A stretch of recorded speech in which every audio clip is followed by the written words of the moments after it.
Hola, ¿qué tal? Yo soy el pastor Sergio Rojas de la Iglesia Calvary Maranata Este en Mazatlán, Sinaloa. Y bueno, este ya es nuestro segundo video. El primero que publicamos apenas en nuestras redes sociales fue un video para contextualizarnos en este estudio que vamos a llevar a través de la epístola de Pablo a los Romanos. Y bueno, ya en este segundo video, entonces ahora sí, ya vamos a entrar en nuestro estudio verso a verso en este primer capítulo de los versículos del 1 al 7. Y bueno, en nuestra iglesia siempre llevamos un estudio verso a verso, capítulo tras capítulo, y así es como lo vamos a hacer particularmente en esta serie en la epístola de Pablo a los Romanos. Además, para cada estudio siempre le ponemos un título. Y bueno, el título de nuestro estudio de estos primeros 7 versículos se llama Hola Romanos, yo soy Pablo. Y sí, efectivamente es un saludo. Y bueno, esto es porque oficialmente en estos primeros 7 versículos de esta epístola aparece como la salutación. Y es porque justamente Pablo está enviándole saludos a esta iglesia en Roma. Esta iglesia que él no plantó, de los cuales no conoce a los hermanos, pero bueno, él quiso enviarles este mensaje y este mensaje pues al final de estos tiempos y para lo que estamos nosotros leyendo también está siendo de gran bendición, está transformando muchas vidas como lo que revisamos también en el video anterior. Así es de que si no lo has visto te invito a que lo busques y que lo revises para que puedas contextualizarnos a lo que ahorita estamos estudiando. Como sea, ahorita son los primeros 7 versículos que vamos a estar estudiando verso a verso. Entonces, lo primero que vamos a hacer es leer los primeros 7 versículos, bueno, de hecho los que vamos a llevar en este video. Capítulo 1 de la epístola de Pablo a los Romanos y vamos a leer de los versículos del 1 al 7.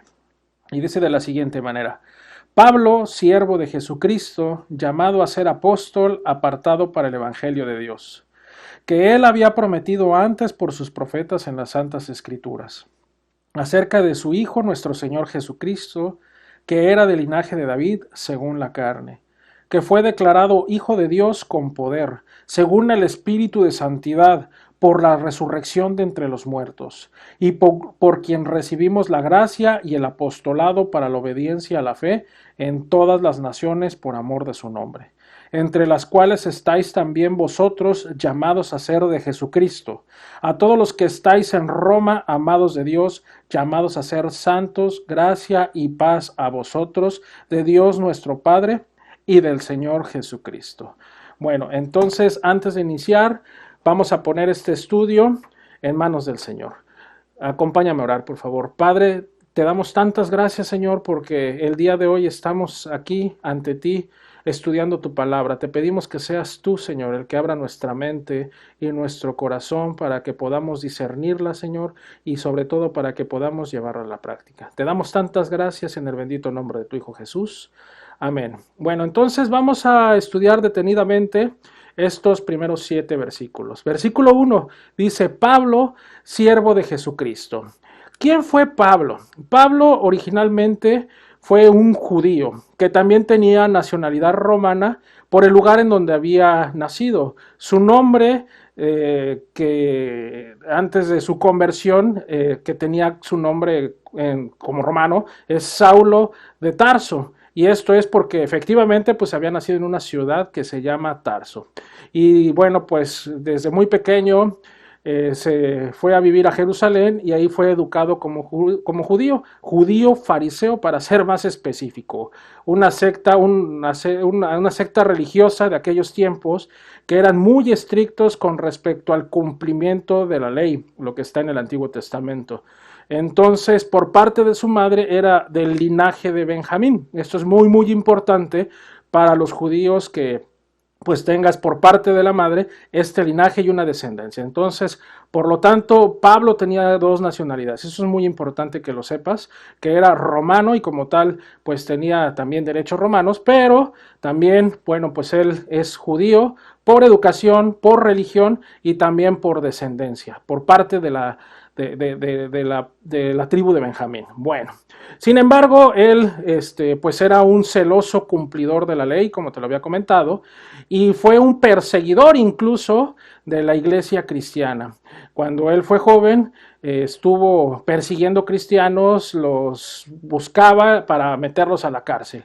Y en una de esas, camino a un lugar que se llama Damasco, él tuvo un encuentro con Jesucristo, en el cual Jesucristo le pregunta: oye, ¿por qué me estás persiguiendo? Así le dice: Saulo, Saulo, ¿por qué me persigues?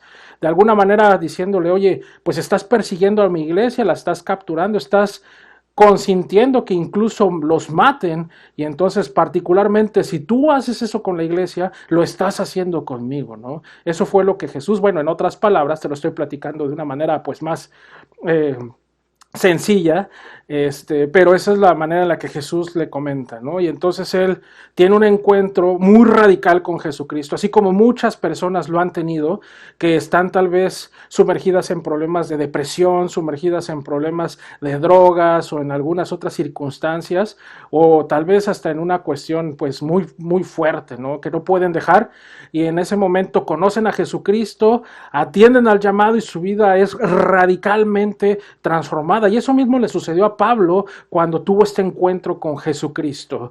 Entonces él atendió el llamado, y muchos de nosotros pues también debemos estar atentos cuando Jesús nos esté llamando, ¿no? Porque puede ser que lo recibamos el llamado, pero pues tenemos también la opción de no atenderlo. En este caso pues Pablo lo atendió, y pues después, ¿qué fue lo que sucedió? Que él mismo estuvo compartiendo la palabra de Dios, estuvo levantando iglesias en diferentes ciudades, en lo que era el mundo conocido en aquel entonces, en Asia, en parte de Europa, y estuvo pues difundiendo el evangelio, ese que él mismo en algún momento estuvo persiguiendo y tratando de exterminar. Y sin embargo, bueno, pues como sucede la mayor parte del tiempo a través de este tipo de persecuciones, a través de este tipo de contiendas y a través de este tipo de personas o de circunstancias que a veces provocan que la iglesia crezca, sucede todo lo contrario, ¿no? La iglesia permanece, prevalece, crece independientemente de todas las adversidades. Bueno, esa fue la conversión de Pablo. Eso fue de manera muy, muy resumida lo que Pablo fue en sus orígenes.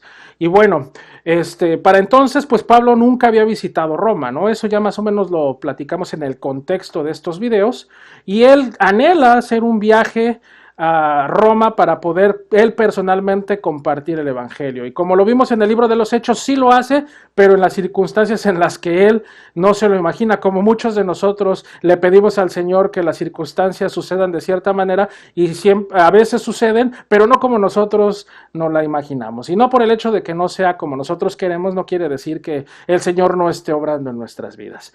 Bueno, algo también importante que destacar aquí en este versículo es que dice que él es siervo de Jesucristo. Y esto, más que decir, ay, pues soy siervo, así como tal vez en la iglesia muchos de nosotros servimos pues compartiendo la palabra, servimos barriendo o poniendo las sillas, o en algún ministerio que tengamos ahí dentro de la iglesia, o sirviendo en este aspecto. Aquí más bien Pablo, la palabra siervo hace referencia a la palabra en griego que quiere decir doulos, que literalmente es ser un esclavo, y él se está poniendo en esta condición como un esclavo de Jesucristo. A diferencia de la esclavitud que ejerce el ser humano sobre de otro, esta esclavitud es voluntaria, es decir, Señor, yo quiero que tú seas el que obre en mi vida, el que dirija cada uno de mis pensamientos y de mis pasos, y todo lo que yo hago, que seas tú el que esté dirigiendo mi vida. En esa condición se está poniendo Pablo.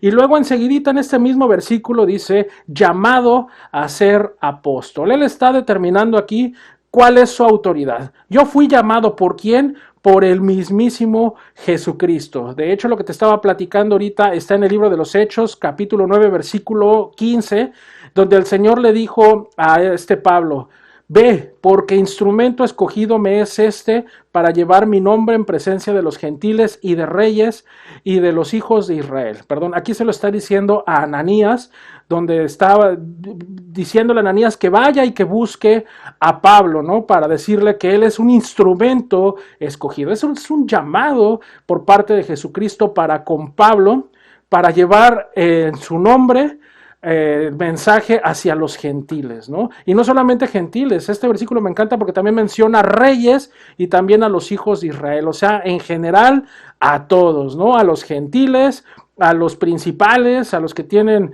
altas autoridades en los seres humanos y también a la religión, a los religiosos de aquellos tiempos, que es el pueblo y la nación de Israel, los fariseos, del cual él mismo pues formaba parte. Bueno.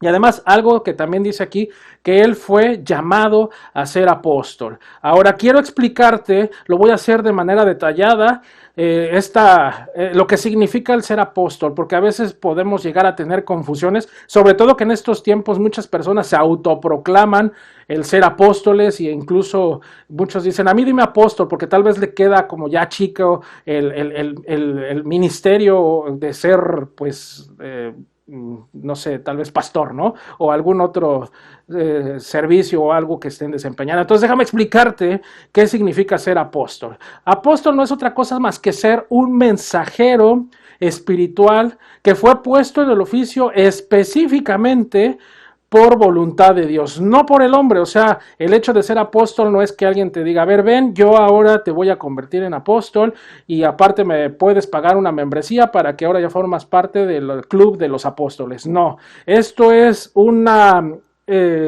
pues un designio espiritual de manera expresa por Jesucristo. ¿Qué quiere decir esto? Que Jesucristo mismo es el que determinó que Pablo fuera un apóstol. Fíjate, en el libro de los Efesios, en el capítulo 2, en el versículo 20, dice lo siguiente: edificados sobre el fundamento de los apóstoles y profetas, siendo la principal piedra del ángulo Jesucristo mismo. Este versículo nos está diciendo que los apóstoles fueron el fundamento de la iglesia, que fueron edificados sobre el fundamento de los apóstoles y los profetas, que la iglesia, ¿no? Entonces, al igual que las casas pues llevan un cimiento, ¿no? Y los cimientos, pues cuando se están construyendo, se realizan, es lo primero que se tiene que construir. Y ahora, cada que una casa la estás remodelando, que le estás cambiando la fachada o algo que le vayas a hacer, no quiere decir que cada vez tengas tú que volver a poner cimientos. Para nada, eso se hace una sola vez y para siempre que la casa exista. No necesitas tener que estar volviendo a poner cimientos. Y de la misma manera en el apostolado sucede. ¿En qué? En que solamente, como lo dice este versículo, aquí la iglesia se edificó sobre este fundamento y los apóstoles son el fundamento de la iglesia, así como los profetas. ¿Y quién es la piedra del ángulo o la piedra principal? Pues es Jesucristo. Él es el que determina absolutamente todo en esta construcción. Aquí es donde se sostiene absolutamente todo. Este es el foco, este es el centro, esta es la piedra, como dice aquí, angular.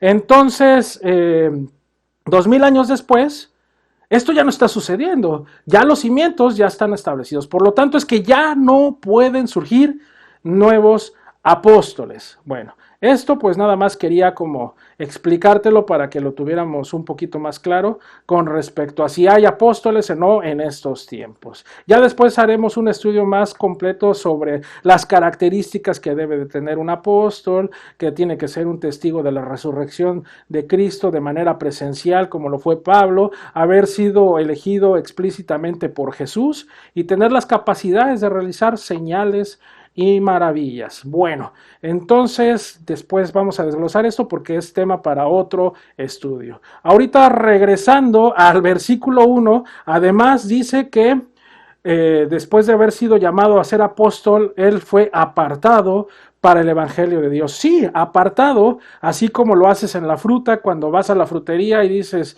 a mí me encanta este jitomate porque se ve muy bien y aparte este aguacatito que es para hoy y ahora vamos a elegir este meloncito. Pues de la misma manera este Pablo fue apartado para el evangelio de Dios. Y aquí particularmente me interesa mucho esto porque a veces creemos que nosotros, los que estamos dentro de la iglesia, fuimos apartados porque somos muy buenos, porque nos comportamos muy bien y porque llevamos una vida espectacular. Y realmente no.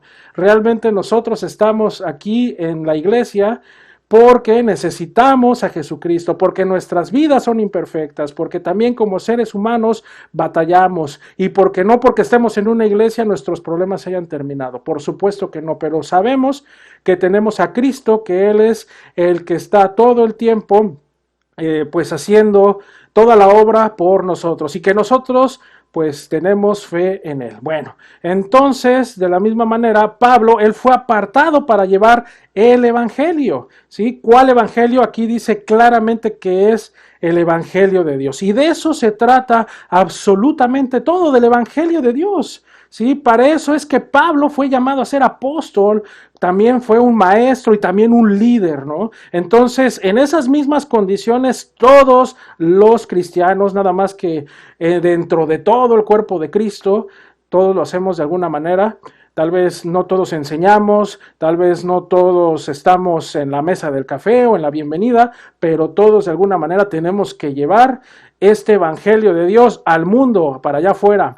Y eso no quiere decir que forzosamente te tengas que saber la Biblia al derecho y al revés y tener presentes todos los versículos. Qué mejor que lo hagas y qué bueno que estás estudiando la Biblia, pero lo más importante es que el evangelio también se lleva como testimonio con tu vida misma, ¿no? Con tus familiares que veían que estabas en una condición tal vez de depresión y ahora te vean con una llenura y con una paz de esa que sobrepasa todo entendimiento y que tu familiar de repente te pregunte, oye, pues yo quiero eso mismo que tú tienes, ¿no? Y a veces creen que pues tomaste una muy buena terapia o que estás yendo con un médico súper buenísimo y realmente lo que tú tienes es una llenura del Espíritu Santo y una vida en Cristo, ¿no? Entonces, eso es de lo que se trata. ¿De qué se trata? De estar llevando el Evangelio de Dios a todos los lugares donde podamos y en todos los lugares a donde Dios nos lo permita. Bueno, vamos ahora rápidamente al versículo 2. El versículo 2 dice que Él había prometido antes por sus profetas en las santas escrituras. ¿Esto qué quiere decir de este versículo 2? Él, ¿quién es Él? Pues está refiriéndose a Dios mismo, ¿no?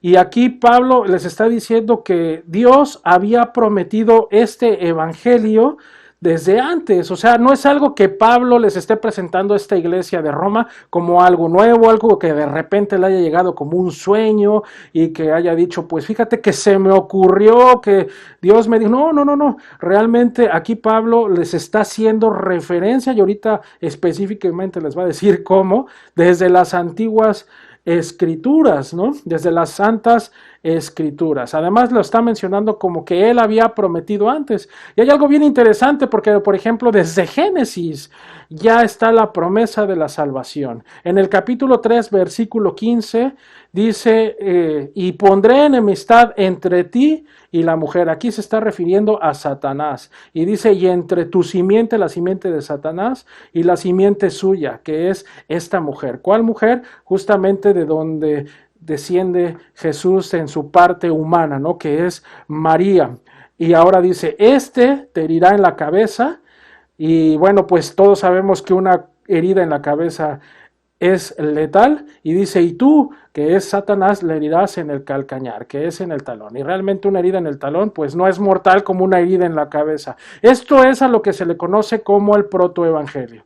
Después de la caída del hombre, aquí podemos ver cómo Dios desde Génesis está prometiendo la salvación. Y es la primer promesa de salvación hecha por Dios. Adicionalmente, después dice que también fue prometido fue mencionado por sus profetas. ¿Qué profetas? Pues Moisés, David, Isaías, Ezequiel y todo lo que podemos ver de los profetas mayores y menores. En toda la Biblia podemos estar revisando que tenemos presente siempre a Jesucristo, en donde desde las dice aquí, Santas Escrituras. Y podemos ver que tanto el Antiguo Testamento como el Nuevo Testamento es como una especie de DVD que está dividido en dos discos que cuentan la misma historia. Tienen al mismo director y al mismo protagonista. Así es de que no podemos leer la Biblia como si fuera una historia pues separadas, ¿no? Todo en la Biblia, siempre, absolutamente todo, te lleva a Cristo. Ahora vámonos al versículo 3, que dice, acerca de su Hijo nuestro Señor Jesucristo, que era del linaje de David según la carne. Entonces, lo primero que vamos a revisar es esto que dice, acerca de su Hijo nuestro Señor Jesucristo. Todo se trata del Evangelio, todo se trata de Jesucristo. Todo se trata de Jesús y aquí me encanta la manera en la que Pablo lo pone como nuestro Señor Jesucristo. La palabra Señor representa fuertemente el estatus de Dios que Cristo posee. ¿Sí? Dentro de la cultura judía el referirse al Señor es a referirnos al Padre, y aquí Pablo lo está presentando como nuestro Señor. Entonces aquí lo estamos viendo como una deidad como tal, o sea, Jesús es Dios mismo, y eso lo debes de tener presente porque hay ciertas sectas que no lo presentan de esta manera. Entonces, yo no sé si tú sabías que Jesús es Dios, pero bueno, eso también después vamos a hacer otro video donde explicamos esta parte más a detalle.